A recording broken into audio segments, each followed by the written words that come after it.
Akala ko tapos na yung pagpaparenovate ko dito sa bahay. Opo, aksidente tinamaan ni Papa yung gate natin. At buti na lang talaga walang nangyari sa kanila, no? Kinabukasan, chinek ko nga yung gate natin at talagang nayupi. At kahit yung bagong e-bike natin nagasgas. Kaya naman kinabukasan, pinagawa ko agad siya.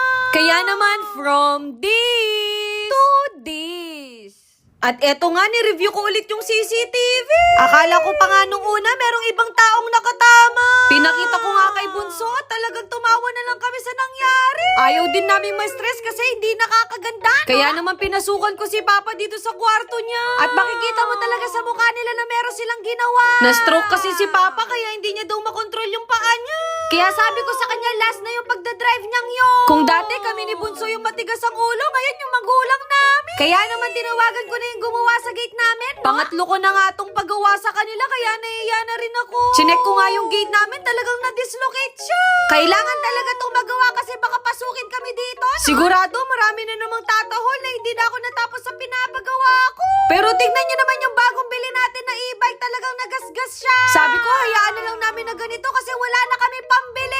Baka naman. Hoy, hindi ka magpaparinig. Buti na lang talaga, one call away yung kausap ko. At kahit hindi nila trabaho to, ginawa pa din nila. Sinabi ko nung last pagawa ko sa kanila na last ko na yun. Pero tignan nyo naman, nagpagawa pa rin kami ngayon. Kumbaga sila na lang talaga magsasawa sa mukha ko, no? Kailangan nga daw iangat yung isang gate kasi bumaba siya. Kung sayaw lang siguro yung solusyon dito, baka kanina ko pa kinaldagan to. Nagdagdag na nga sila ng bracket para mas tumibay daw yung gate na parang gusto nilang sabihin na masisira na naman to, no? Pero syempre, hindi talaga maiwasan yung aksidente. Pero sana talaga last na to. Opo, hindi ko na maintindihan yung ginagawa nila. Sa sobrang pakialamera nga ako, napaso pa ako. Akala ko kasi hindi mainit, sa nakikita ko, malaking chance na magagawa pa nila yung gate natin. Medyo nagpapasipsip nga ako sa kanila, kaya dinalhan ko din sila ng tubig. Alam niyo naman ang Erika nyo, may pagkastro, no? Pero totoo talaga na the more na mas malaki yung bahay, mas malaki yung gasto. Kaya kapag bibili kayo ng bahay, kailangan nyo pag-isipan ng 5 beses. Pero dahil impulsive din ako na tao, isang buwan lang nabili ko na tong bahay na to. Pero sa totoo lang, wala akong pinagsisihan. Kasi kung hindi ko to binili, baka wala kayong kilalang from this to this.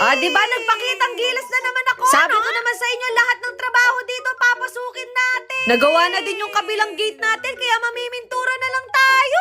Pakiramdam ko, galit na yung mga trabador sa akin kasi kinukuha ko yung trabaho nila. Sabi ko kasi sa kanila, nahati kami sa sahod nila. Sa Smart Locks Hardware pala ako nagpagawa ng smart gate. At para makabawi naman sa kanila, nagluto kami ng tinolang manok. Gusto na nga nilang umuwi kasi nahiya daw sila.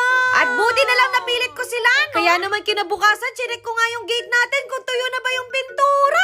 Di ba parang walang nangyari, mukhang bago na siya ulit. Gusto ko talaga yung smart gate kasi isang pindot ko lang ma-open na yan. Opo, dagdag aesthetic to sa bahay. Hindi ko na nga pinagalitan si na mama kasi hindi ako ganun. Basta sabi ko sa kanila sa susunod mag-iingat na sila. Kasi kung hindi baka mapalo na sila sa akin, no? Huy, hindi ka magulang. Ayun lang.